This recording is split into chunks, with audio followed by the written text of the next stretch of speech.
Can we see that picture now? And this here, that's your partner? Yes, he's on the top, on the far left. One of the drivers for he was able to put together a touring company in India. He educated himself after leaving the orphanage that he grew up in, and his wife and 3 children are to the far right of the picture, and they are an amazing family. And I am pictured below the day I got the news that I'd gained approval for the orphanage, and that's in front of my home in India that took me almost 7 years to build.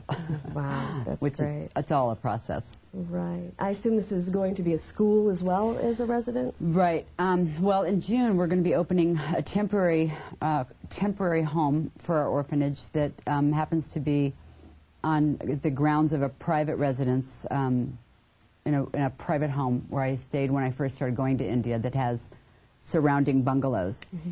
And we're going to lease the property from this family.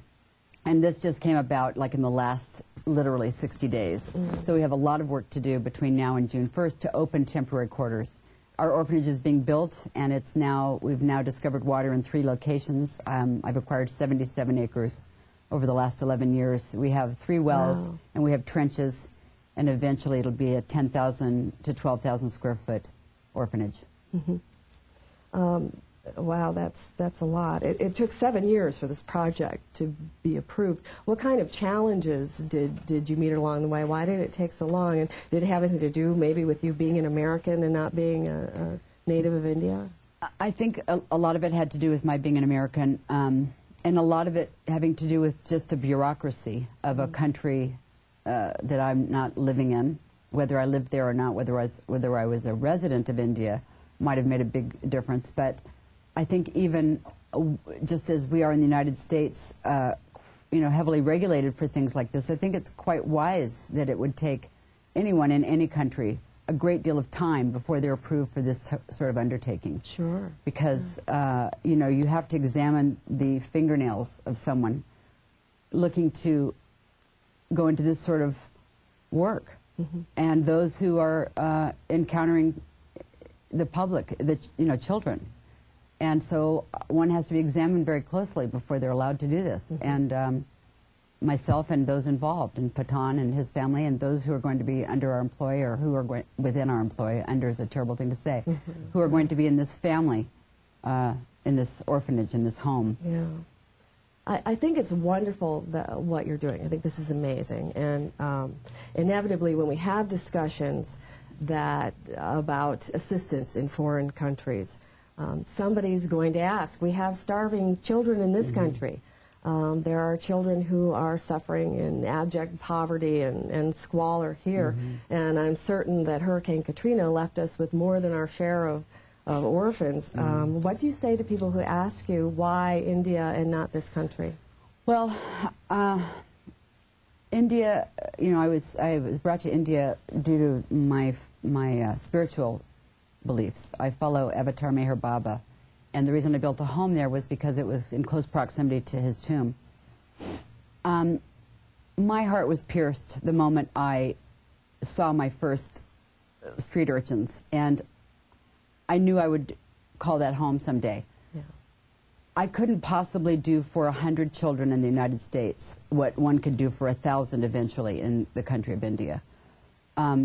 The bureaucracy there is one thing. In America, it's much worse. Rightly so in many ways, but the dollar, mm-hmm, is not used.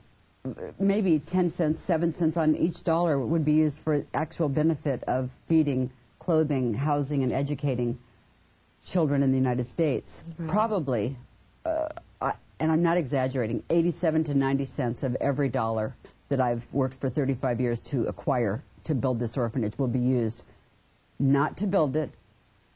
From the minute it's built to the time those children come will be used to educate, feed, clothe, house, and parent those children. Mm-hmm. That will not happen here. I wish it could. I wish I could do it in Louisiana. I wish I could do it here. But it's just me so far. Mm-hmm. And that's all that there is. I wish I could do it here. Yeah, well, I wish I could do it everywhere. I wish we could all do it everywhere. Sure. And I think we all wish that we could definitely give back that way. these are not easy projects. And I'm sure there are times when it just seems overwhelming and you just want to throw in the towel and say, I just give up.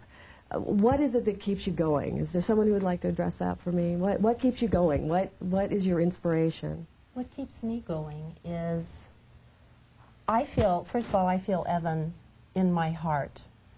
And I think whenever Jim and I start to feel a little discouraged or overwhelmed, his words, I just want to come home and help people, resonates in my head and my ears. And I also know the need is so tremendous. And when I meet soldiers, I feel that in some way I'm helping them through Evan.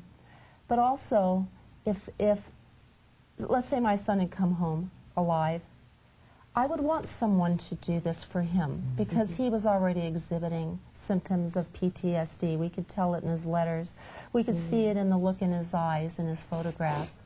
So I want to help people just like he did, just like Jessica, just like George. Well, I, for one, am completely humbled by these three people who have dedicated their lives to causes that affect all of us and make this world makes this world a better place for us. I hope in your New Year's resolutions you all declared that you would give back a little when you have received so very much, and I think contributing to any one of these three causes would definitely be an excellent way to do that. So if you will watch the credits, we will have websites and places where you can get in touch and where you can make contributions or you can dedicate your time, whichever you would like to do. You can also get in contact with us through the Conejo Valley Democrats at ConejoDemocrats.com, or of course you can always contact us at eyeontheissues@AOL.com, and we'd be happy to pass along any information to you. As always, we welcome all of your comments and your involvement. I'm Constance Starkey, and until next time, I want to say be safe, stay well, and always keep your eye on the issues.